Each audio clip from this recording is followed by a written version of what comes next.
ಅದೆಲ್ಲ ಗೊತ್ತು, ನೋಡಿದ್ದೇನೆ ಖಂಡಿತವಾಗಿ ಆಗುತ್ತೆ.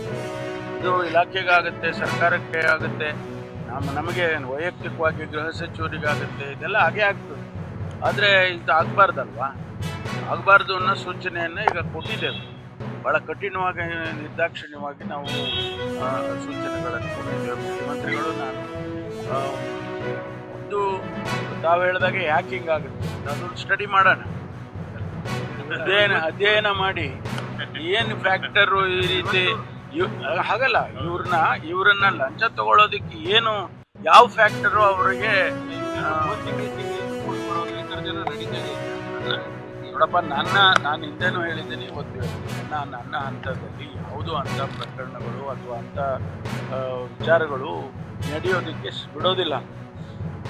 ಯಾಕೆಂದರೆ ನಮಗೂ ಜವಾಬ್ದಾರಿ ಇದೆ. I am answerable to people of Karnataka. ನಮಗೆಲ್ಲ ಮತ ಕೊಟ್ಟು ನೀವೆಲ್ಲ ಸರ್ಕಾರ ಆಡಳಿತ ಮಾಡಿ ಅಂತ ನಮ್ಮನ್ನು ಕಳಿಸಿದಾಗ ನಾವು ಹೇಗೆ ಮಾಡಬೇಕು? ಅದಕ್ಕೋಸ್ಕರ ಅದನ್ನು ಆದಷ್ಟು ಅಂಥದ್ದು ಯಾವುದೂ ಘಟನೆ ಆಗಿದಾಗ ನಾನು ನೋಡ್ಕೊಳ್ತಿದ್ದೀನಿ. ಬಟ್ ಬೇರೆ ಬೇರೆ ಹಂತದಲ್ಲಿ ಏನಾದ್ರು ಆದರೆ ಮಾಡ್ಕೊಳ್ತೀನಿ. ಸರ್, ಈಗ ಕೇಸಲ್ಲಿ ಅಧಿಕಾರಿಗಳು ಕೇಳೋದಿದ್ದಾರೆ. ಗಾಂಧೀಜಿಯವರು ಶಾಸಕವಾಗಿ ಅವರ ಹೆಸರು ಮುಖಕ್ಕೆ ಉಳಿದಿದ್ದಾರೆ. ಯಾಕಂದರೆ ಬಹಳ ಜನ ಯುವಕರು ಬರಿತಾ ಇದ್ದಾರೆ. ಅದಕ್ಕೋಸ್ಕರ ನಿಮ್ಮ ಪ್ರಶ್ನೆಗೆ ಉತ್ತರವನ್ನು ಹೇಳ್ಬಿಡ್ತೀನಿ. ಅದಕ್ಕೋಸ್ಕರ ಮಹಾತ್ಮ ಗಾಂಧೀಜಿಯವರು ಏನಂತ ಹೇಳಿದ್ರು, ಗ್ರಾಮಗಳ ಸ್ವಾವಲಂಬನೆ ಆಗಬೇಕು, ದೇಶದ ಪ್ರಗತಿ ಆಗಲ್ಲ ಅಂತಕ್ಕಂಥ ಮಾತುಗಳು. ಗ್ರಾಮಗಳು ಸ್ವಾವಲಂಬನೆ ಆರ್ಥಿಕವಾಗಿ, ಸಾಮಾಜಿಕವಾಗಿ, ರಾಜಕೀಯವಾಗಿ, ಶೈಕ್ಷಣಿಕವಾಗಿ ಸ್ವಾವಲಂಬನೆಯನ್ನು ಕಾಣಬೇಕು. ನಾವು ಕಂಡಾಗ ಮಾತ್ರ ದೇಶದ ಪ್ರಗತಿ ಆಗಬೇಕು.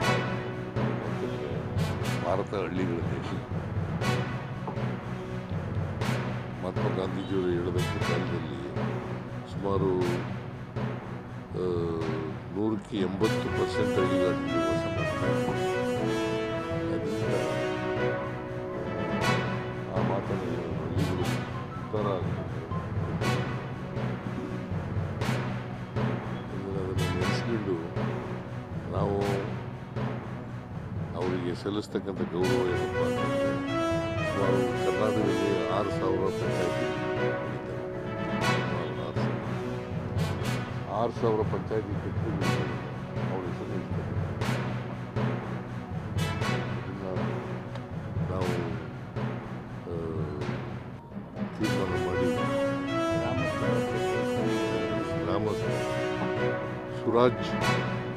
ರಾಮ್ ಸುರಾಜ್ ಒಂದು ಕಲ್ಪನೆಯನ್ನು ಕೊಟ್ಟವರು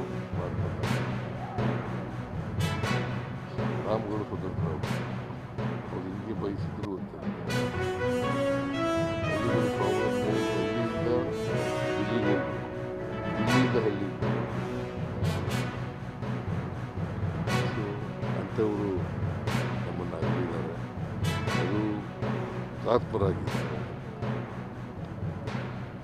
ಗುಂಡೇಟಿನಿಂದ ಸತ್ತಿದ್ದಾರೆ. ಎಲ್ಲರೂ ನಮ್ಮ ಭಾರತೀಯರಲ್ಲಿ ಕೂಡ ನೋವುಂಟು ಮಾಡ್ತಕ್ಕಂಥ ಸಂಗತಿ ಇತ್ತು.